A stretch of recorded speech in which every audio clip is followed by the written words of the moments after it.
7 of the Yu-Gi-Oh! Master Duel Let's Play series. I'm back from my trip and ready to roll. Okay, so first, I'll go ahead and do the notifications. There's quite a few of them because I've been away for so long. That's okay.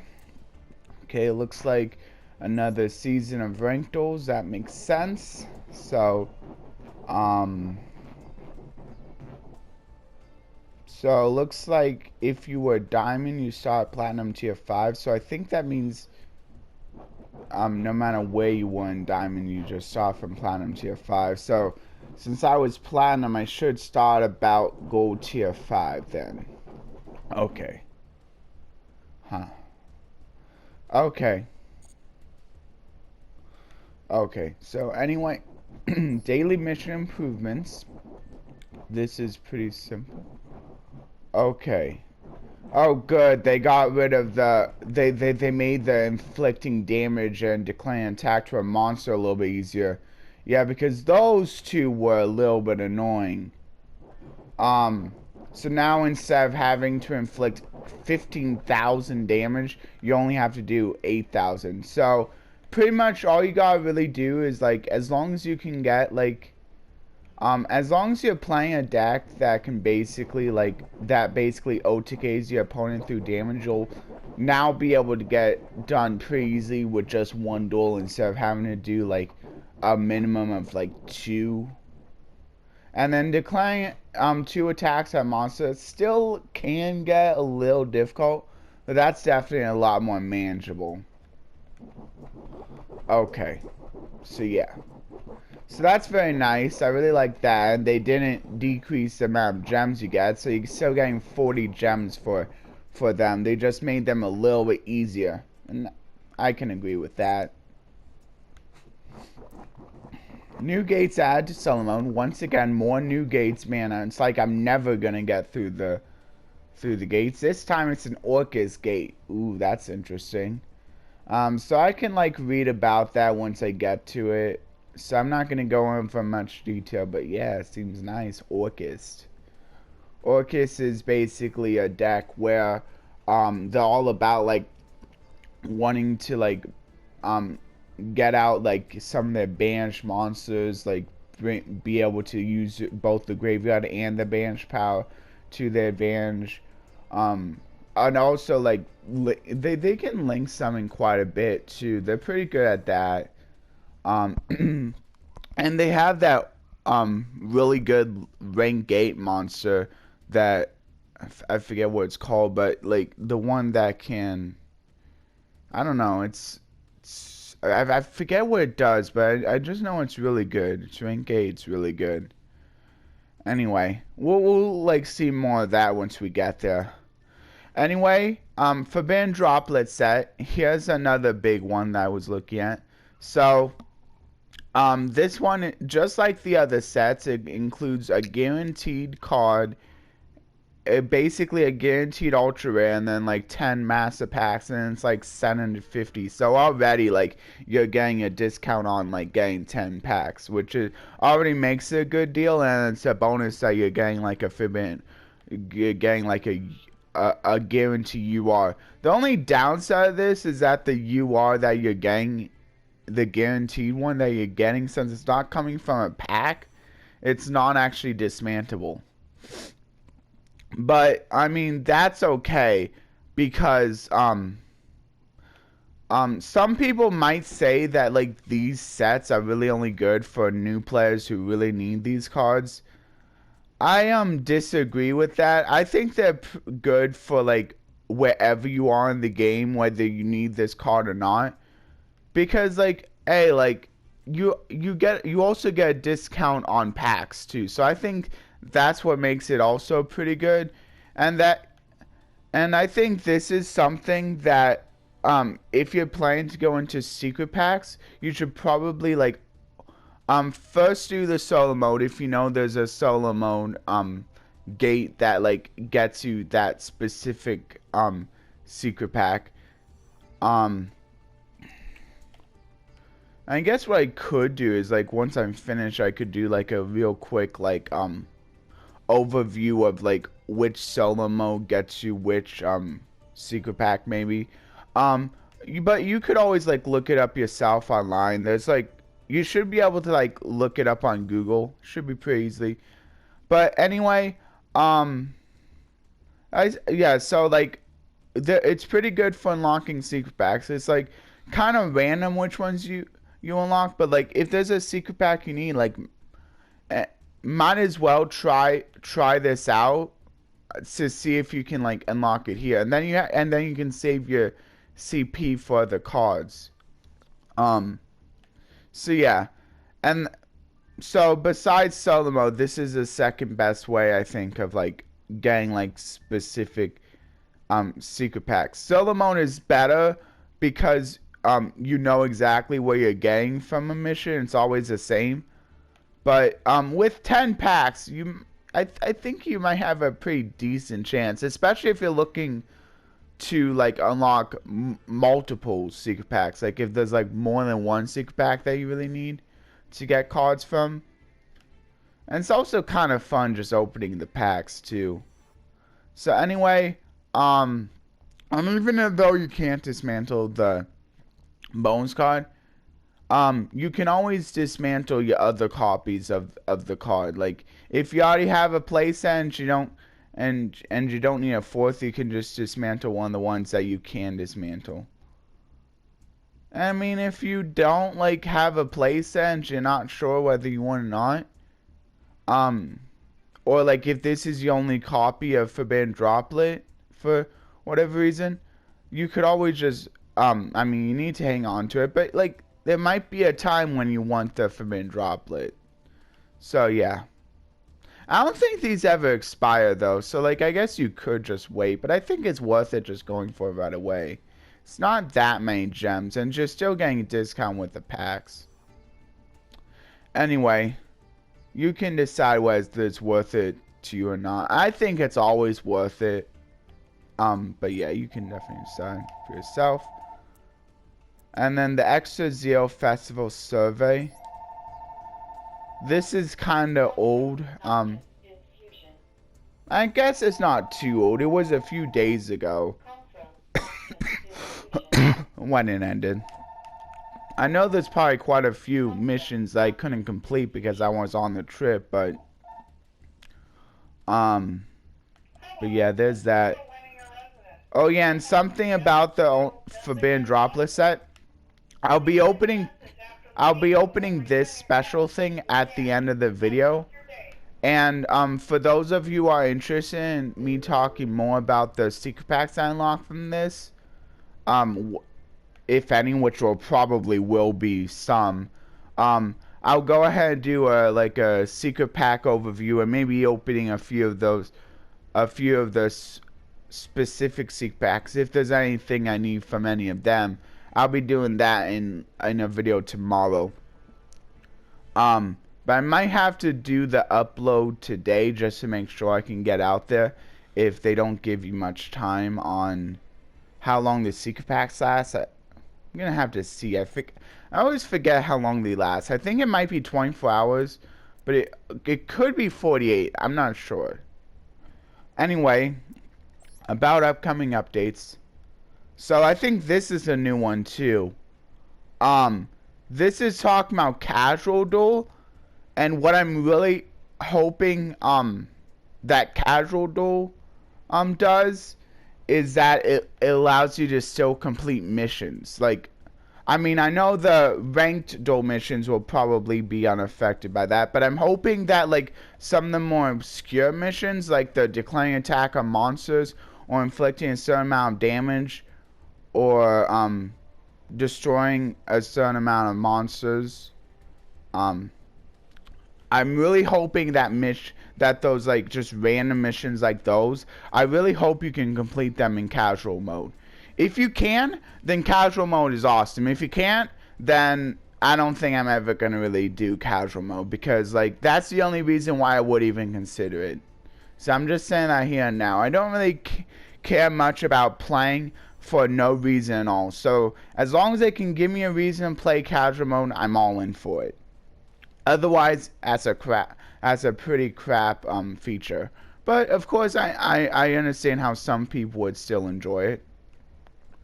And then add a setting to only show duel animations the first time.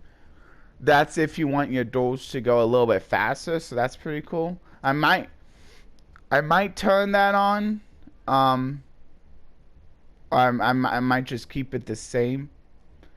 Um, Daily missions will be partially adjusted. That's where we saw the I think it would adjust for that inflict a little bit less damage and like declare a little bit fewer attacks on monsters. I think those are what they talk about. And a new event is coming. Ooh, that seems interesting. Um, so yeah, that's gonna be interesting. Okay. And then, of course, the Exo Fest will talk about the new missions that were added. But, of course, that's over now. See, these are the missions I couldn't do. I knew. Was only 2, though? Well, I did... So, I guess I only missed out on 2, but that still is quite a few gems because, like, there probably were a lot of tiers for that. Oh, well. So, this is a thing that I missed. It's okay. Okay. Now let's go to maintenance. So maintenance notice. Think this, yeah, this already happened. Oh, so maybe the casual mode is already here. Huh, the casual mode might be already here. I'm not sure. So I guess I can check to see if the casual mode is here. Let's see. This shouldn't take long. It should be obvious. So... there's ranked. Is this how you get to... Okay, so yeah, I did end up at gold tier 5. So I don't think it's here yet. Does it say when it will get here?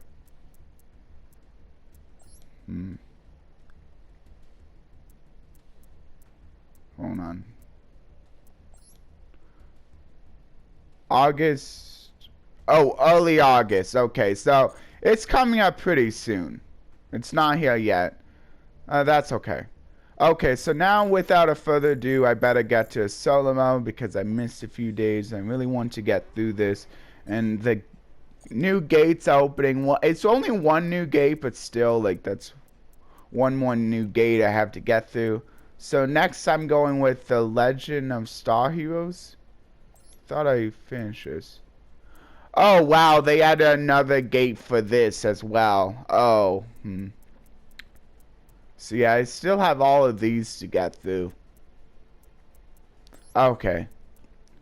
So I'll do the next part for the Legend of Star Heroes. This is about the World Legacy, and then the Mech Knights happen, and now this looks like they're going up against Crusadia. Which Crusadia is pretty fun. It's pretty good at like link summoning just a little bit, and then it can like end on like Crusadia Avamax is like basically one of the boss monsters, which like Crusadia Avamax can be unaffected by a bunch of stuff, and then like he also has a really powerful like attacking thing where like he can like basically just reduce an opponent's attack to 0. I think it is. He is really powerful. And then you can like get him out pretty easily because like once you get out like one link monster, then you can just like special summon another one of your Crusadias to the spot where that link monster is pointing to. So they're pretty good at ranking up pretty quickly into their boss monsters.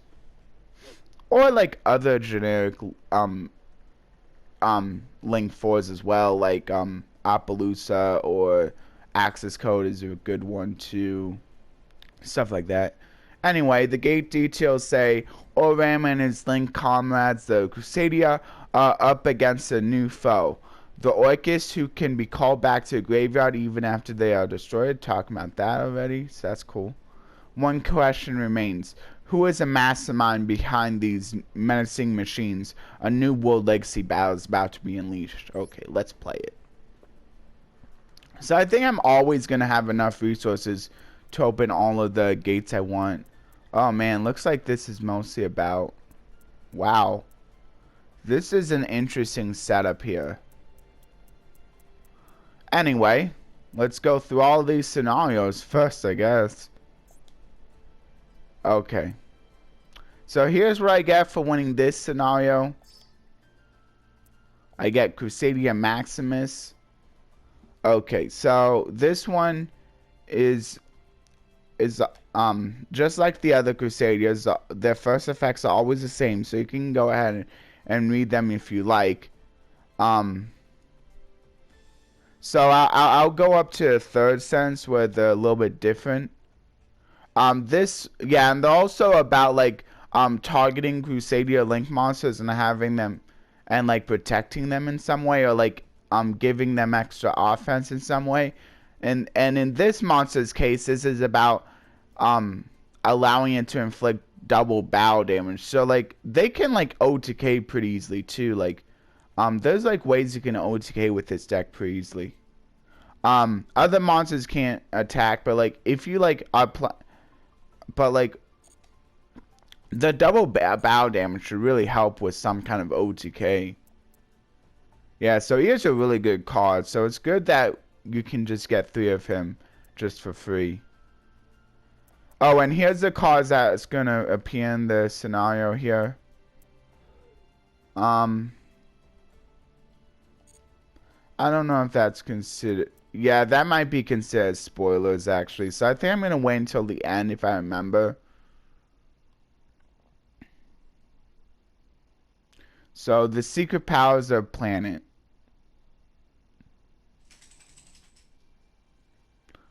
A few years had passed since that nightmare of a tragedy.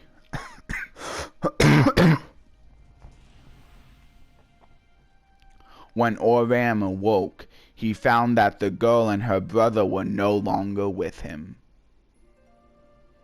Was Ib really gone now for good? The loss of the girl had its grip over Oram's heart like an unbreakable vice. Ooh. I couldn't protect Ib. If only I was stronger, then her death could have been avoided. Oh, you know what? I gotta say a few things about this in case you forgot. Okay, so what happened was basically Ib, the fairy, that fairy, the Lee, got corrupted, I guess. And then corrupted Lee, basically took over Ib's body, and now Ib was corrupted, and so Ib was like all like evil and not in control of a body. And so, but basically, I guess at one point Ib was basically able to take control for a little bit, enough so that she could do something about it. And so she figured what she had to do, what she had to make the ultimate sacrifice. And so, basically she took a sword. I can't really say this on YouTube, but, if you would like to know more, it should be in the previous, part, I believe. Oh, wait, no, it was a while ago, but, yeah, she basically had to make the ultimate sacrifice. And so, this is a continuation of that. Okay, so, yeah.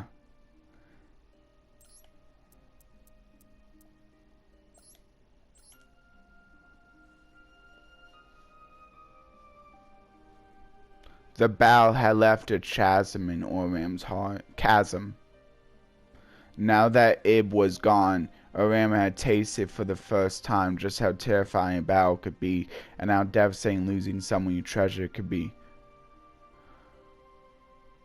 I think Lee might also be gone too now, then.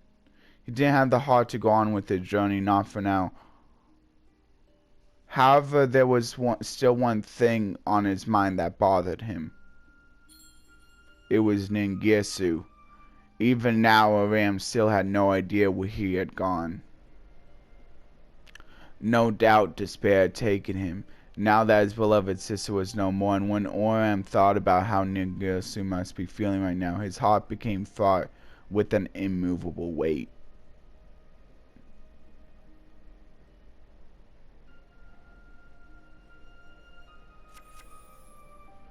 But that was exactly why Orem had to go after his childhood friend, and so the swordsman resumed his journey with Imduk. It was when panic was beginning to settle in Orem's mind. Was it coincidence, or did the Mekhnite that dwelled with him lead him to it? He stumbled across a dormant crawler, I guess? That was a typo.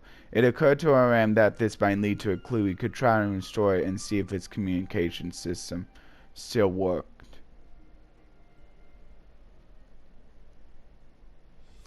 Okay, so there was that story. And if you need some catching up, you can always feel free to watch a few of the previous scenarios from Gift of the Martyr or Chosen by the World Legacy even. And then you can watch the scenarios here. It shouldn't take that long.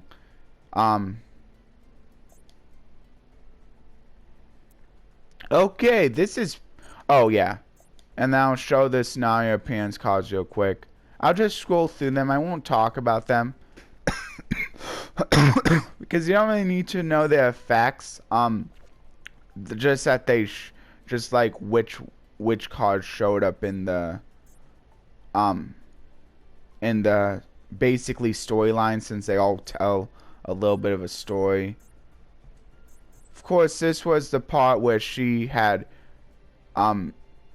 sacrificed herself. And if you want to see more details on that, it's in the final scenario. I think the goal scenario of the Mekhnite. So the previous one before this. And then Avram is one of the Meknites. These are all the Meknites. And then, so the Crusaders start to show up here as well. So they apparently have a connection with the World Legacies. Okay.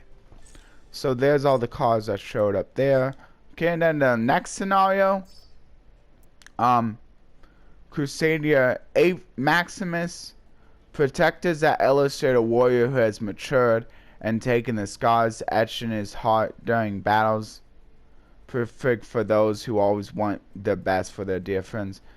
And I mean, I don't know, like maybe like some of you might be thinking I could just explain it myself, but I kind of don't, like, just want to make sure that like I'm not like detailing it too much, because like I want to keep this channel family friendly, so I don't want to go into too much detail about stuff that may be a little bit more inappropriate or something. Yeah, so I'm just trying to be careful. So I hope you understand. So anyway, this is what you get for winning. You get another protector, like a card sleeve, so that's really nice. I could always use another card sleeve. Probably not going to use it, but it's nice to collect these. I believe I didn't miss out on any mates, card sleeves, titles, or any of the accessories. I don't believe I missed out on any of them, so that's actually really cool. Anyway, it says protectors that illustrate a warrior who has matured and taken the scars etched in his heart during battles, perfect for those who always want the best for their dear friends. So this is probably a pretty cool card sleeve if you're planning to play some kind of Crusader deck. It's actually not too bad, that the Crusader deck. Okay, Orvam succeeded in restoring the crawler and gained access to its communication system, along with a number of records that detailed areas in which the swarms were active and data on the locations where many crawlers had been destroyed. Perhaps there was still some life left in these areas, and if there was, maybe they would know where Ningisu had gone. Armed with his new clue, Orvam set off to the area he had gleaned from the records. Wait, Crusader Maximus is supposed to be a ram? However, as useful as the information was, unfortunately it didn't make a ram's expeditionary. That's supposed to be an A right there. There was nary a sign of life to be spotted anywhere, and the journey was looking like it could end in vain. Nature, uncaring and unrelenting, continued to battle the two mercilessly. So that Crusader dragon thing, I guess, is supposed to be that god dragon. But at last, a glimmer of hope at the end of the arduous tunnel. Iran and Imduk, had stumbled across the remaining tribes of the planet. Guess it makes sense. I just never caught the connection.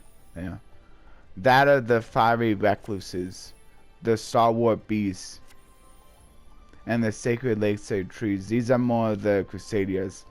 Although this encounter brought no clues as to Nagir's whereabouts, Aram and Imduk were blessed with the legends and knowledge of the tribes. And by linking them together, Aram was able to unlock a great secret power of the world and witness the tremendous power that slumbered in its depths.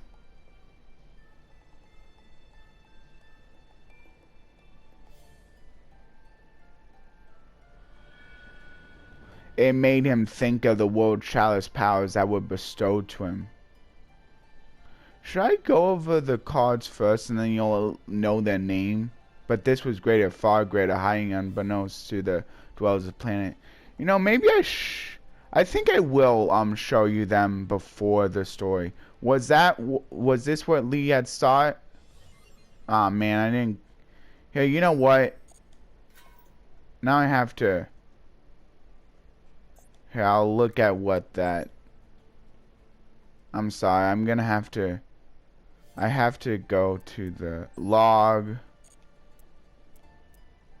So skip. Wait. Ah. You know what? I'll just do this.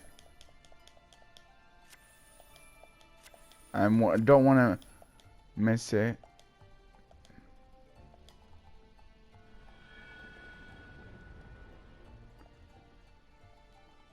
Hiding unbeknownst to dwell. Oh, was this what Lee had thought or thought? Yeah, that's what I missed. Okay, so yeah, I think I will go through the scenario appearance cards before I go in. Because I think actually that should be something that happens before. So you know who like these characters are. So here's the card art that had shown up. You don't really need to know the effects because like the effects don't really play a role in the stories. But here's what they are. So Crusader Reclusia, Crusader Leonis, Crusader Arborea. Okay. And then the next one, the next scenario. So first, for clearing this, a fire orb for unlocking locked chapters in solo mode. I get 150 of those. I'm not sure if I need more, but hey, it's always nice to get more. So anyway, what? No scenario appearance cards? Okay.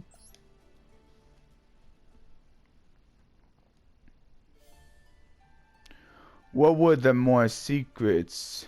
I think it's supposed to be Mia's secrets dwell beneath the surface. Man, so many typos in this one. One of them was the rebirth records, inscribed with the history of the planet, chronicles from generations long forgotten. And the other, bygone memories of the planet's glorious age, where humans ruled from the apex.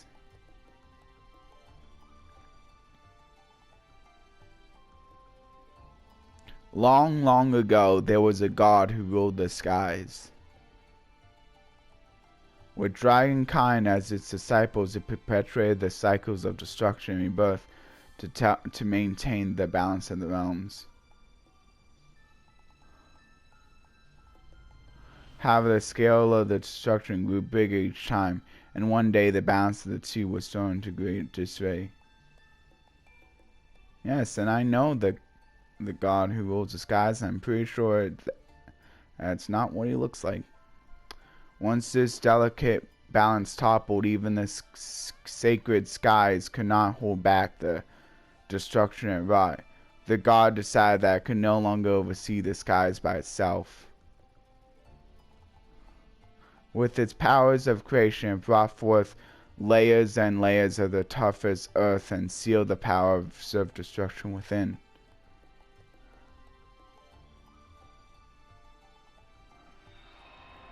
With nowhere to go, the powers raged and raged until it boiled and scorched the very earth, morphing it. The torrent of power rushed through the land and merged with the powers of creation, leaking out into the surface.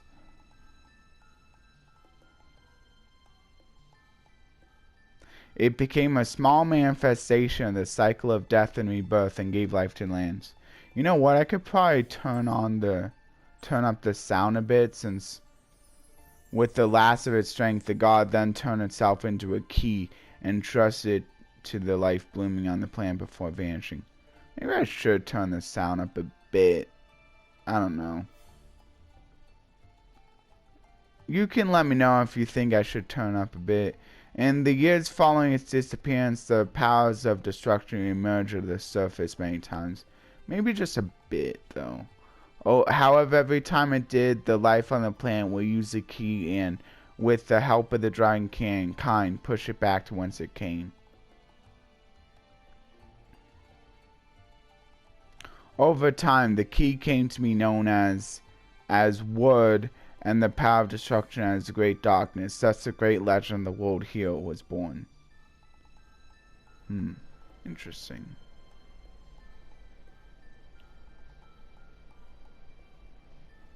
Starlit hero, your sword swathed in light, may you triumph over the great darkness.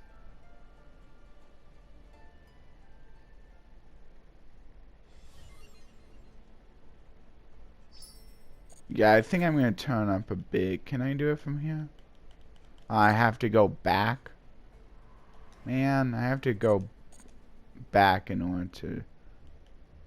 That's dumb. Okay. I think I'm going to turn it up just a bit. Just a bit. There, that should be good enough. Yeah, just a bit. Maybe the other one too. There. Let's try that. Okay, and then let's try that. Yeah.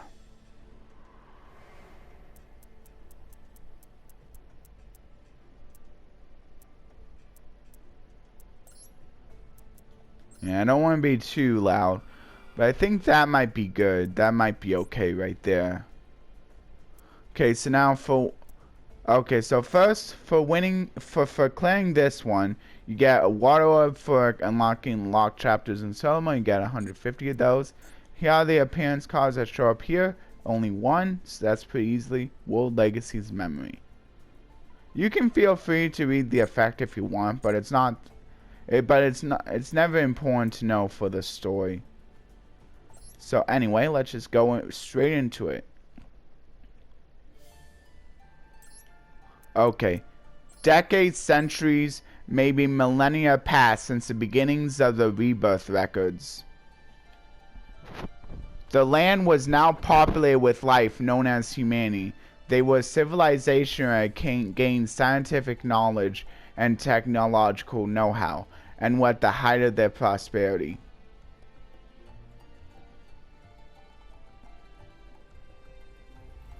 Their glory came at a cost, for it only tore the planet's gifts away from it, but also the dragons who protected it. The god and the dragons that once were had faded into obscurity as mere tales. And it was during this time that the key was excavated and uncovered. The humans were exhilarated by such a legendary and mystical find. Although its authenticity became gradually acknowledged, some expressed worries and doubts at the discovery. What did it mean for the key to have resurfaced in this time? Was this an omen, warning them of an inevitable battle between the world hero and the great darkness, like the legend said?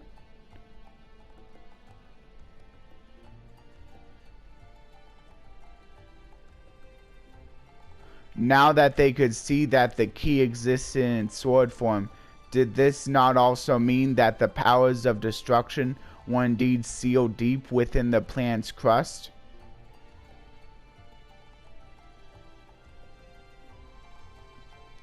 Humanity began to assemble their finest to analyze the key.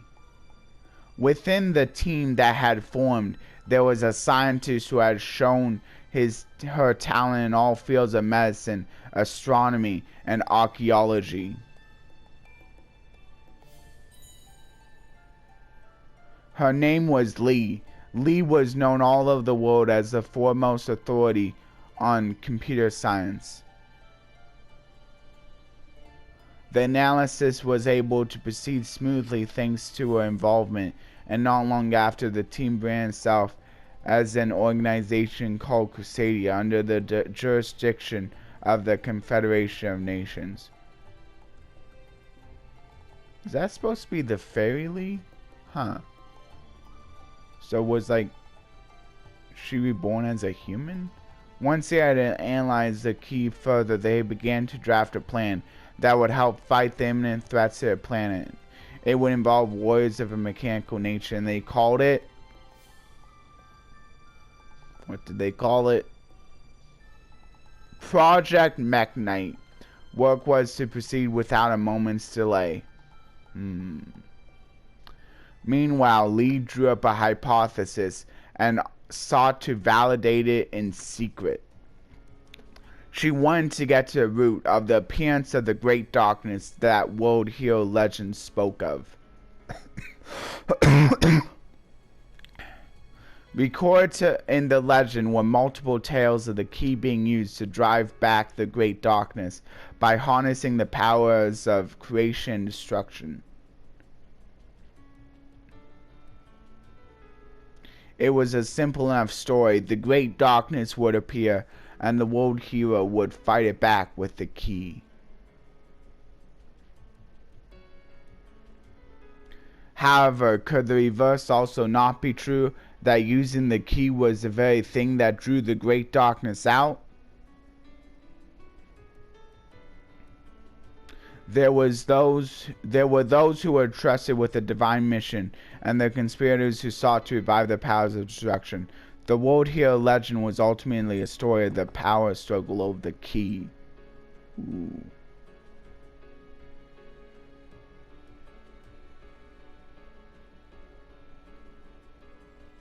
Whoever has the key will control the fate of the world. Or so went Lee's hypothesis anyway, and the more time she spent trying to validate it, the darker ambitions grew.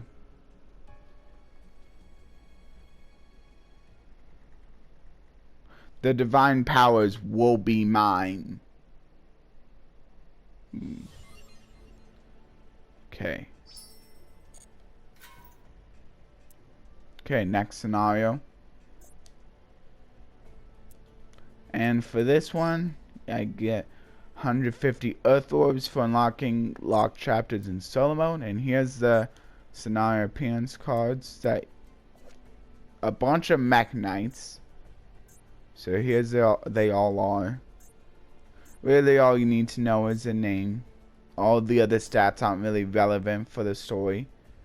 And also Lee. Okay. Interesting. Okay, so here we go. A few years have now passed since Project Mekk-Knight began. Oh yeah. Is this supposed to be like a flashback something? I'm confused. And finally, Mekk-Knight the Morning Star was complete. It had been fitted with a core powered by the key and possessed enough power to fight the most deadly of wars. However, an incident occurred during its test run with none other than Lee as its test pilot.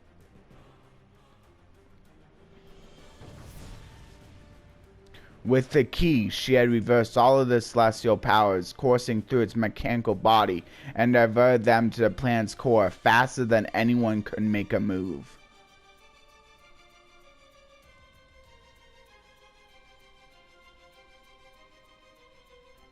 Lee had planned all this out before taking a place as test pilot.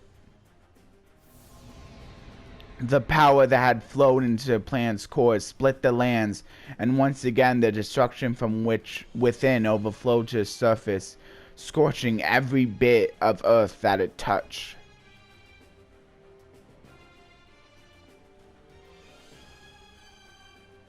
The entire world was beginning to split apart in this unprecedented disaster, and the revival of the Great Darkness drew ever nearer.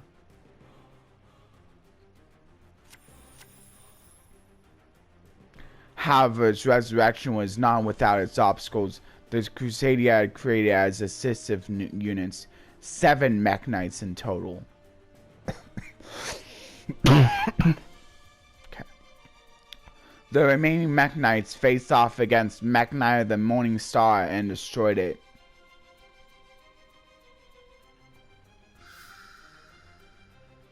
Sealing away the Great Darkness back within the Earth once more. But the Great Darkness was at the end of the day a divine force, one that the mortals failed to seal away completely.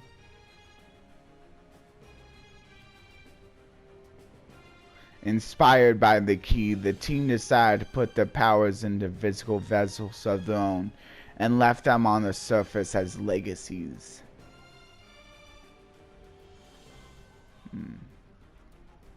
Now that the lands were ruined, it was getting harder and harder to live in such conditions. It seemed that life on this planet would be gradually snuffed out, including humanity. The reason why the Master of the Key, the world hero, didn't appear in our time of need is because we humans drained the planet of its powers.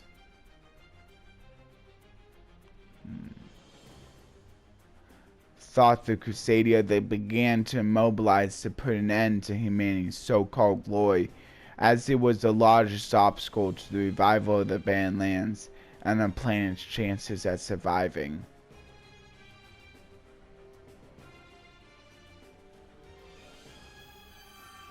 They left the 7 mech knights they had built in the ruined world after they were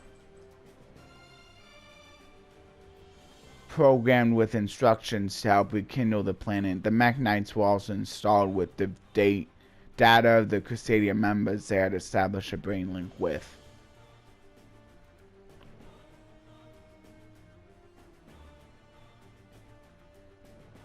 If the lands could be healed once more and the planet could take back the power it once had, then perhaps they could avoid imminent disaster.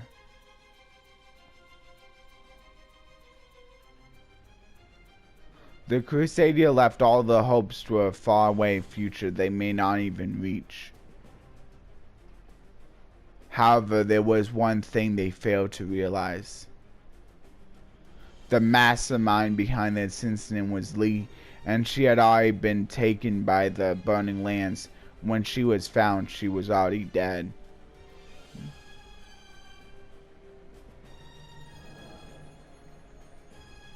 But only in her flesh, her soul had been released from its physical vessel, and she had transferred into World Legacy World Chalice her will and knowledge.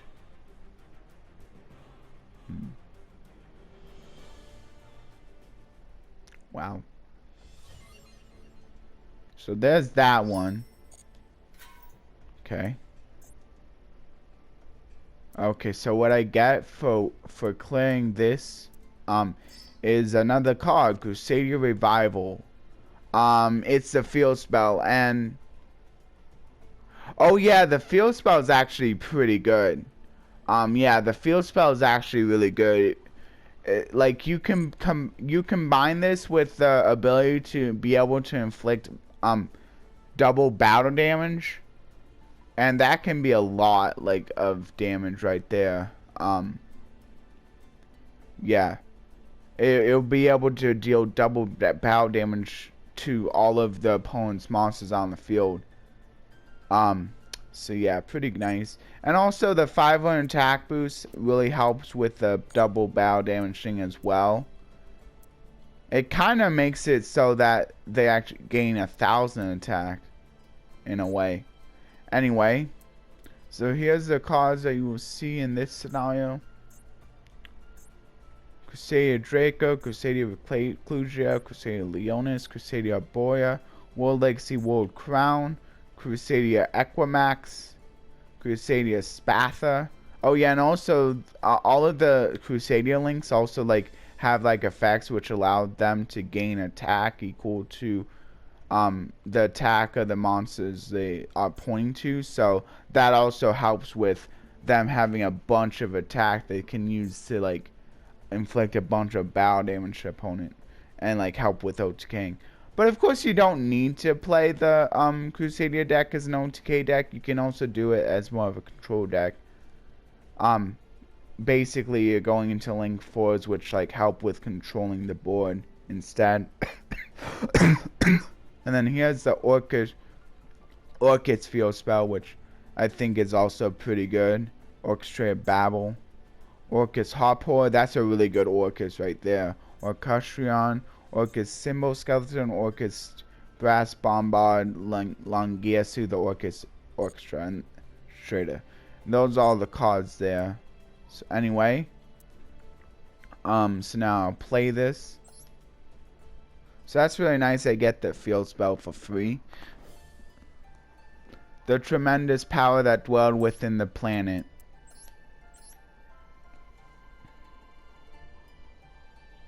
Was the very thing that Lee was after,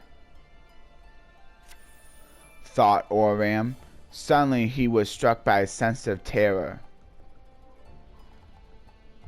He could feel a great force of malice that threatened the planet, but from where he could not tell. Perhaps someone somewhere was beckoning to the darkness, trying to bring it forth. He had to stop them before another terrible disaster happened. And in that moment, in Orvam's mind, the figure of Ningisu appeared. The figure of his childhood friend, tormented with sadness from the loss of Ib, seeing darkness in his despair at the world. Although slight, he could feel Ningirsu's presence within the malice. It couldn't be. Oram reined his uneasy heart in. He would need help to stop this malice. He asked elders of each tribe to lend him their strength.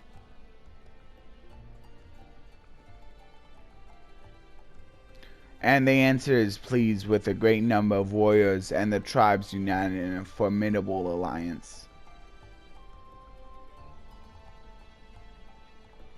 They named themselves after the warriors of old that the writing spoke of, and thus the second coming of the Crusader was born.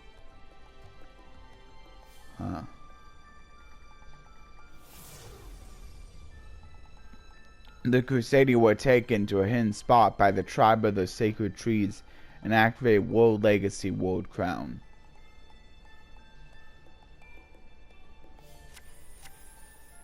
Oram and his companions had now obtained power that could help them combat the malice that threatened the world.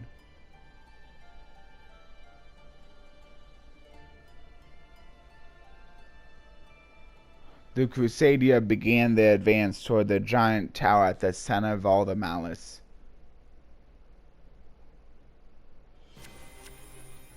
The orchestra of Babel, towering into the sky in its metallic magnificence, surrounding it with the orchids, mechanical weapons weighing on standby in silent formations.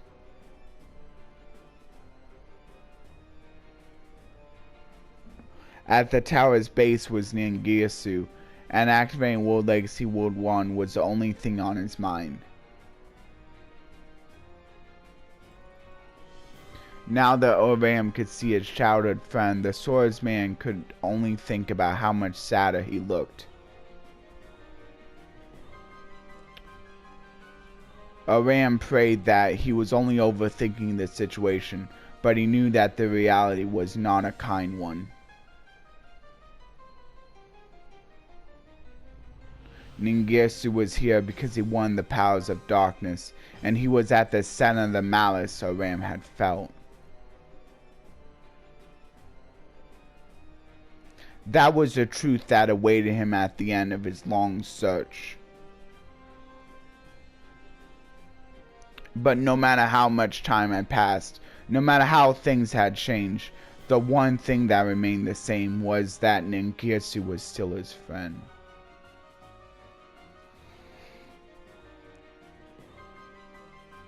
Oram thought about what he could do now that he was here. He had to stop Ningirsu from starting a disaster that could mean the end of the world. The only one who can stop this villainy is me, Oram thought, gathering all his courage. He signaled for his companions to mobilize. And now, a new battle was about to begin.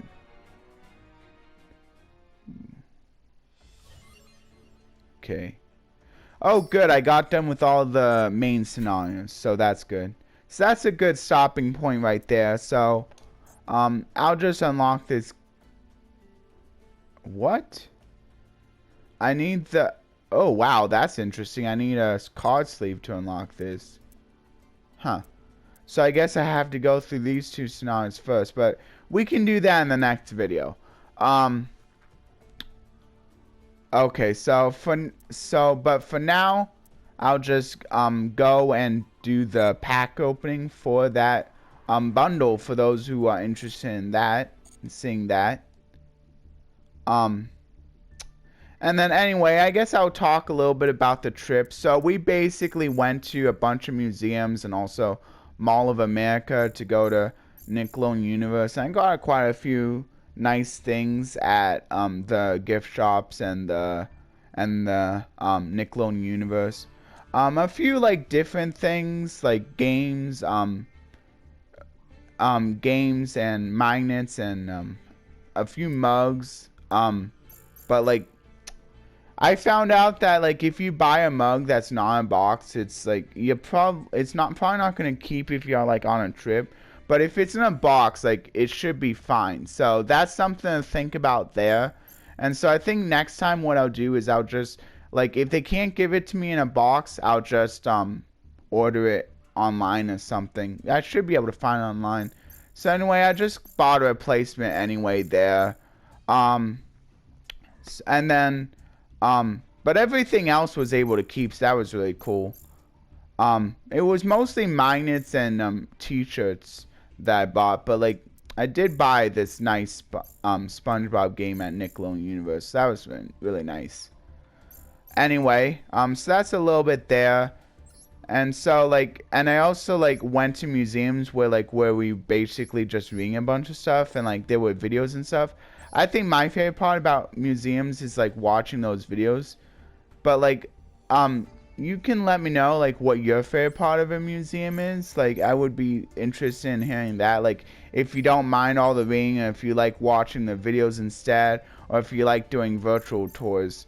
I'm thinking about maybe like next time I do museums, we can maybe look for ones that like where we can do virtual tours, because I think those are actually pretty cool.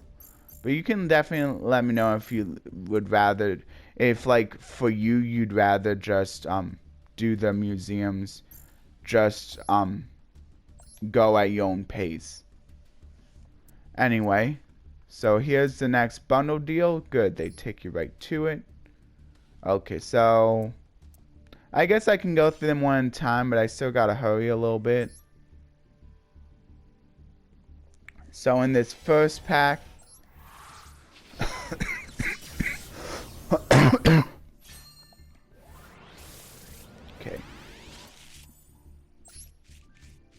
Okay, so in this first pack I got Ooh, wow, I already got a prank kid. See?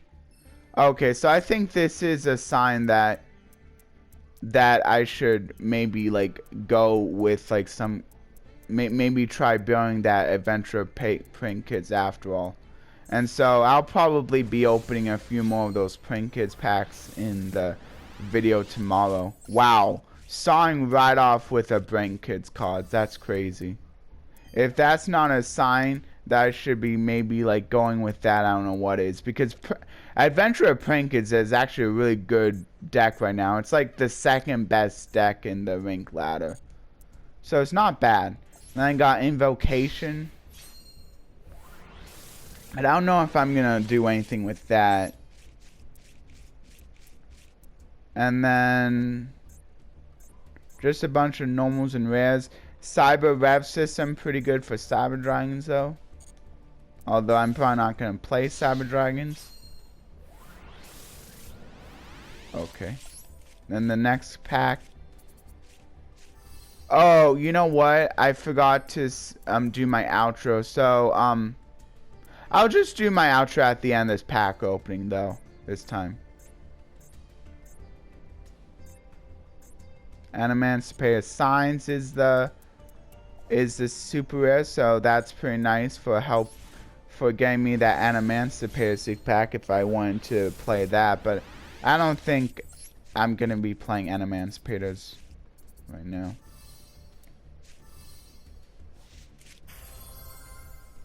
I got Ultimate Ancient Gear thing. I got Danger Mothman. I believe I already have 3 of him though.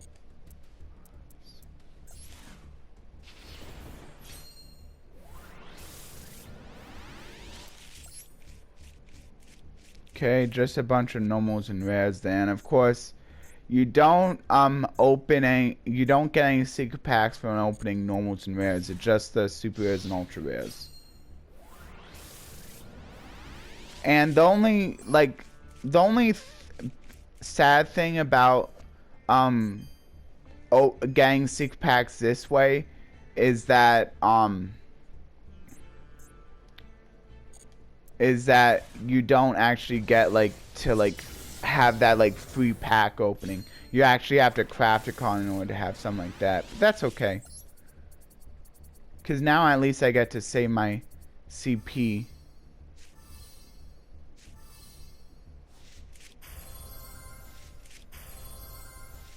Wow, pretty good stuff. So I got Dark Requiem, Sea Dragon, Gem Knight, Wrath Knight. She's actually pretty good.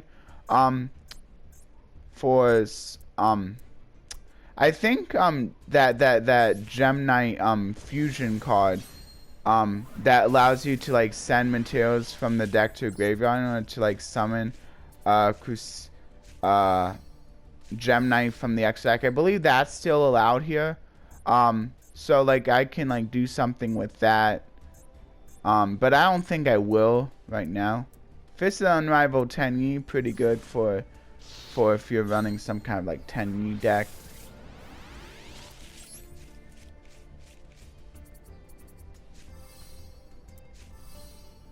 Okay, so I got those two. So Nemesis pretty good in Manifest, I would say.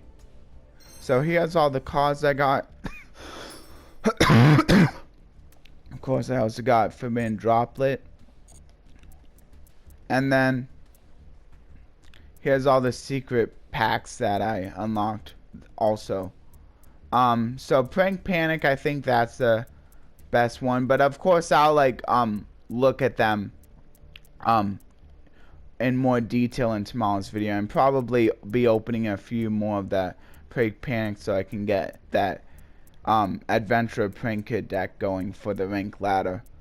Doesn't look like I really got anything for the that I can like where I can improve the frog deck, but that's okay. It's already pretty good for solo mode. Anyway, definitely let me know what your favorite card from this pack was here. I think my favorite card is gonna be the Junk Speeder. I really like how its effects works. Like it can just special summon a bunch of monsters. Like that really helps improve the Junk deck, the Synchron deck. So anyway, I'll be seeing you guys in the next one. Please like, share, and subscribe. And ring that notification bell to keep an eye out for content like going over all the secret card packs tomorrow and the other Let's Plays. Bye.